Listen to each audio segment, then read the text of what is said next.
Bonjour à tous et bienvenue sur la Minute Dialyse, la chaîne de podcast dédiée à la dialyse péritonéale et à l'hémodialyse. Le développement de la dialyse péritonéale fait partie des axes stratégiques de la politique nationale de santé. En effet, la Haute Autorité de Santé a démontré que le parcours de santé le plus efficient demande de faire porter les efforts sur la greffe rénale et le développement de la dialyse péritonéale à domicile en première intention, quel que soit l'âge des patients. De plus, le développement d'une activité de dialyse péritonéale permet d'élargir l'offre des modalités de prise en charge de l'IRC stade 5 au sein de l'établissement de santé, de donner l'accès à toutes les techniques de suppléance et ainsi de mettre le patient au centre de la décision médicale en respectant son choix. Cependant, en France, seuls 6% des patients dialysés sont en dialyse péritonéale et la tendance est à la baisse depuis quelques années. On observe donc un déclin national de la dialyse péritonéale, mais comment l'enrayer ? Aujourd'hui, nous avons le privilège d'accueillir le Dr Christian Verger, néphrologue, responsable du registre de dialyse péritonéale et hémodialyse de langue française et du bulletin de la dialyse à domicile, qui nous partage son expertise sur le sujet. Dr Verger, bonjour. Bonjour monsieur et bonjour à vos auditeurs. Alors tout d'abord, Dr Verger, pouvez-vous en quelques mots nous présenter le registre de dialyse péritonéale et hémodialyse de langue française et décrire son objectif ainsi que les actions mises en place auprès de la communauté néphrologique francophone? Bien, le RDPLF a été créé en 1986 avec pour but d'offrir aux équipes médicales et infirmières le moyen d'évaluer leurs pratiques, de se comparer, de communiquer facilement leur expérience et de s'entraider.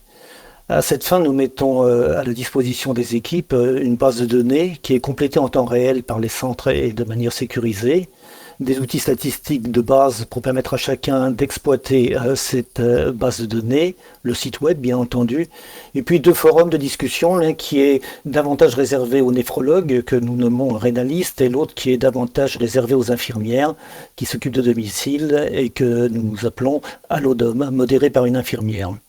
Enfin, une revue bilingue, le bulletin de la dialyse à domicile, qui est une revue en accès libre, gratuite. Et pour terminer, dire un mot sur la structure juridique du RDPLF, qui est une association à but non lucratif. Ses membres sont donc bénévoles.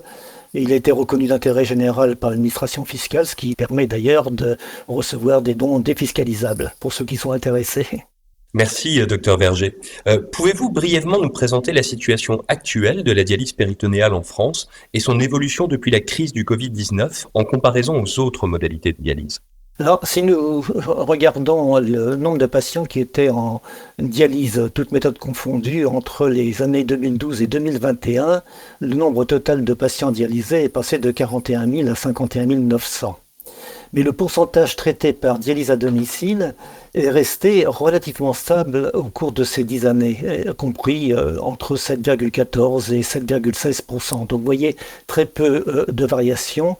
Par contre, avec un changement progressif de la répartition hémodialyse à domicile versus dialyse péritonéale. Ainsi, au début des années 2010, en 2012, l'hémodialyse représentait 0,6% seulement des dialysés à domicile et l'ADP représentait 6,4%. Fin 2021, l'hémodialyse a augmenté à 1,38% et l'ADP a diminué en parallèle à 5,78%. Ce sont des chiffres qui sont faibles, bien sûr, trop faibles malheureusement, mais il y a donc une légère modification des indications du domicile qui se fait en faveur de l'hémodialyse quotidienne à domicile aux dépens de la dialyse péritonéale, sachant cependant que le profil des patients est très différent. Ceux en hémodialyse à domicile ont en moyenne 20 ans de moins que ceux qui sont traités par dialyse péritonéale. Et il faut noter par ailleurs qu'ils sont moins diabétiques également, et il faut noter par ailleurs que l'augmentation annuelle du nombre de patients nécessitant une dialyse, toutes méthodes confondues, tend à diminuer. Ceci grâce à la prévention. Elle est passée de 4% par an il y a quelques années à moins de 2% ces dernières années, et même 1,3% en 2022. Ces différents éléments expliquent en partie la baisse du nombre de patients qui sont traités par dialyse péritonéale. Il y a également une autre explication plus importante, récente, mais qui est paradoxale, c'est celle de l'effet Covid. Dans le RDPLF, nous avons publié un article il y a quelque temps montrant que durant la période Covid, non seulement nous avons observé une baisse de l'incidence de la dialyse péritonéale, mais également une augmentation du nombre de transferts de la dialyse péritonéale vers l'hémodialyse en centre pour des raisons qui n'étaient pas liées à une infection Covid. Cette tendance va tout à fait à l'envers, à l'encontre des recommandations et pratiques dans les autres pays, où une augmentation de l'ADP a été constatée pour limiter justement le risque épidémiologique et de contamination durant les transports ou dans les salles communes à l'hôpital. Il est possible que pour des raisons organisationnelles qui sont propres à la France, le choix ait été, durant cette période, de privilégier l'hémodialyse ensemble, dans certains centres du moins. Et il faut d'ailleurs noter qu'il y a une grande hétérogénéité comportementale d'une région à l'autre. Et je renvoie d'ailleurs l'auditeur à la publication sur ce sujet que nous avions fait il y a quelque temps dans le BDD, le bulletin de dialyse à domicile. Néanmoins, en dehors de cette période Covid, dans le RDPLF, nous observons encore une nouvelle baisse d'environ 60 patients en 2023. D'autres explications doivent donc être recherchées pour expliquer cette tendance. J'ai une hypothèse personnelle qui n'engage que moi, mais il est clair que les indications de l'ADP depuis longtemps sont, à tort d'ailleurs probablement, demeurent souvent celles des sujets âgés. Et nous avions tout de même un pourcentage de patients plus jeunes. Il est possible que des sujets jeunes qui allaient en DP auparavant soient maintenant orientés vers l'hémodialyse quotidienne à domicile avec l'avènement de ces nouvelles machines. Alors historiquement, la dialyse péritonéale était considérée comme une passerelle vers la transplantation. Au vu des données récentes du rapport Rhin, est-ce toujours le cas ? Alors, je vous remercie de cette question parce qu'elle complète un peu ce que je disais précédemment. L'utilisation de l'ADP, en effet, a été préconisée comme passerelle vers la transplantation, mais malheureusement, c'est demeuré un argument essentiellement théorique, plus que pratique, pour des raisons variables qui seraient trop difficiles je dirais, à exposer ici. Et la plupart des transplantés sont des patients qui, antérieurement, étaient traités par hémodialyse. Seule une petite proportion provient de la dialyse péritonéale. Alors je pense que, tout en laissant le choix aux patients, il me semble important, dans leur intérêt, d'assister sur la nécessité de préserver les abords vasculaires quand ils sont en attente de greffe. Car, tout le monde le sait, après 10 ou 15 ans de greffe, malheureusement, près d'un patient sur deux devra retourner en dialyse. Et c'est généralement en hémodialyse.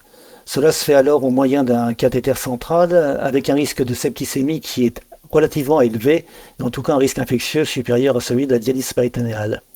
Il me semblerait donc plus logique de choisir l'hémodialyse à domicile quand l'espoir de greffe est lointain et d'encourager la dialyse péritonéale en première intention quand une greffe dans les 2 ans est hautement probable. Ainsi, cela permettra d'épargner le capital vasculaire dont ils peuvent avoir besoin 10 ou 15 ans plus tard. Il faut, en discutant avec le patient, jamais parler du traitement immédiat, mais parler du traitement à long terme et de son avenir à long terme à 10, 15 ou 20 ans. Car au cours de sa vie, il aura probablement la nécessité de connaître toutes les techniques et il faut d'emblée lui donner la possibilité de changer en fonction des besoins. Alors, après plus de 40 ans d'exercice en tant que néphrologue et en tant que responsable du RDPLF, quels sont selon vous les principaux freins au développement de la dialyse péritonéale ? Il y en a plusieurs, j'en citerai que quelques-uns. En tout premier, il y a la formation des jeunes néphrologues, qui est probablement une cause importante. Et elle s'est améliorée récemment, en particulier grâce à la création d'un DU de dialyse péritonéale. Mais malgré un stage pratique de quelques jours, dans le cadre de ce DU, l'expérience demeure souvent très théorique. Une idée qu'on pourrait préconiser, ce serait d'imposer au cours du cursus une mobilité de 6 mois dans un service expérimenté en dialyse péritonéale, et cela probablement permettrait de mieux former les néphrologues et en tout cas de les ouvrir aux différentes techniques de dialyse. Je ne sais pas si c'est possible, c'est en tout cas une suggestion personnelle. L'autre limitation importante, c'est le manque de personnel infirmier, et en particulier de personnel infirmier dédié. Certains et certaines seront plus à l'aise avec des aspects techniques, d'autres ont souvent davantage de qualité d'enseignante, Et il faudrait probablement que les directions des soins comprennent qu'une gestion du personnel selon les aptitudes serait plus efficace qu'une gestion purement comptable sur le nombre de personnes présentes. L'aspect financier est important et il faut avoir le courage de le dire, hein. La direction d'un établissement a la responsabilité de gérer son budget à l'équilibre, sinon il disparaît. Et le mode de rémunération actuel des établissements, basé sur la tarification à l'activité, aboutit parfois à limiter les moyens disponibles pour développer le domicile, malgré la bonne volonté de l'équipe infirmière et médicale, qui est souvent accusée à tort de ne pas être assez motivée. Il faudrait que le mode de remboursement n'influence pas les responsables d'établissement dans les moyens qu'ils donnent aux médecins et aux infirmières pour développer le domicile. Selon vous, quelles actions majeures devrions-nous mettre en place pour inverser la tendance et augmenter l'orientation des patients incidents vers la dialyse péritonéale? Alors, cette question est complexe. Je dirais que si on met à part la gestion différente des tarifs de remboursement, qui a déjà été expérimentée aux États-Unis et qui dépend de l'État, je mettrais en évidence trois actions. Les unités de transition, les réunions régionales et l'encouragement à la recherche clinique simple. La meilleure solution, comme cela commence à se faire, c'est la création d'unités de transition dans lesquelles les patients sont objectivement informés sur toutes les techniques, quelle que soit cette technique, et par un personnel qui est rompu à toutes les techniques. Et il faut probablement, lorsqu'un patient se présente et doit débuter et transiter de la période non dialysée à transiter à dialyse, penser domicile versus sens, plutôt que commencer à penser différentes techniques de dialyse. Et une fois que le principe de la dialyse à domicile est retenu, expliquer la différence qui existe, ou les différences qui existent, avec les avantages et les inconvénients, respectivement de l'hémodialyse à domicile et de la dialyse péritonéale. Il faut bien être conscient et l'expliquer aux patients par ailleurs que l'on peut passer d'une technique à l'autre, de dialyse péritonéale vers l'hémodialyse à domicile et inversement. Si nous regardons dans les statistiques du RDPLF, nous avons 14% des patients en hémodialyse quotidienne qui ont été dialysés auparavant en dialyse péritonéale, mais cela pratiquement toujours en passant par une période d'hémodialyse en centre et parfois pendant de nombreux mois et inutilement.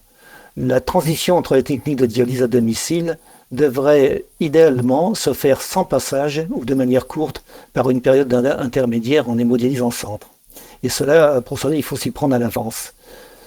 Le DP s'est développé, c'est un autre aspect également, grâce aux réunions régionales qui étaient organisées par l'industrie. J'ai bien vécu cette période et il convient de maintenir, voire d'augmenter ces réunions en regroupant les infirmières, les médecins et en petit nombre. Cela permet davantage d'échanges et de convivialité.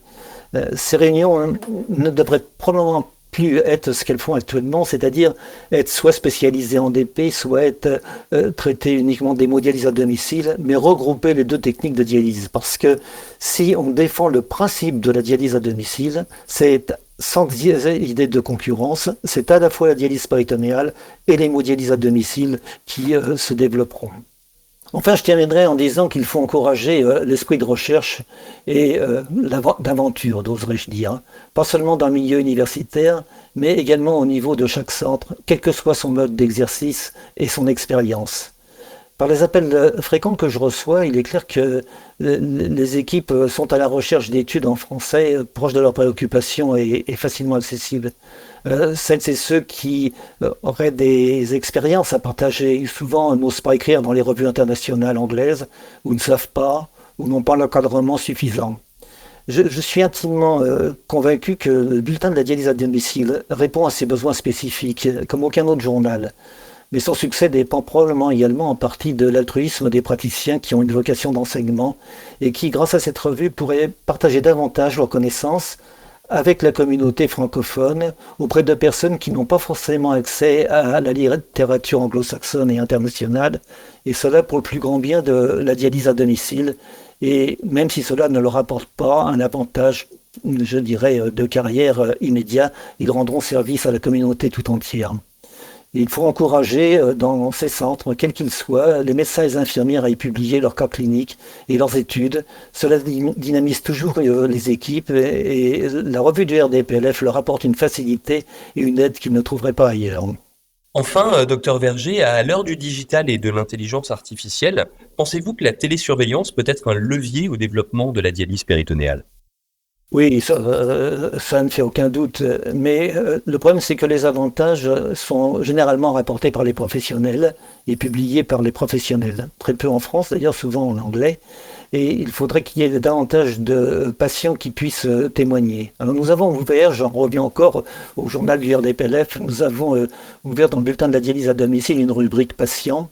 Nous avons eu quelques témoignages déjà, mais rien sur la télésurveillance. Les seuls articles sur la télésurveillance ont été rédigés par des médecins. Alors peut-être que cela viendra. Il est clair que tout le monde ne sait pas écrire et qu'il est probablement important que les équipes de dialyse, les infirmières ou les médecins aident les personnes à mettre en forme leurs témoignages et pouvoir les présenter. C'est important parce qu'en fait, dans le bulletin de la dialyse à domicile, comme il est en accès ouvert et gratuit, il est lu certes par les néphrologues, par les infirmières, mais également par les médecins, par les médecins généralistes bien sûr, mais également par les patients et même un certain nombre d'administratifs. Un grand merci, docteur Verger, pour nous avoir éclairé sur cette question de comment enrayer le déclin national de la dialyse péritonéale. Quant à vous, chers auditeurs, nous vous remercions de votre fidélité et vous donnons rendez-vous pour un prochain numéro de la Minute Dialyse. À très bientôt.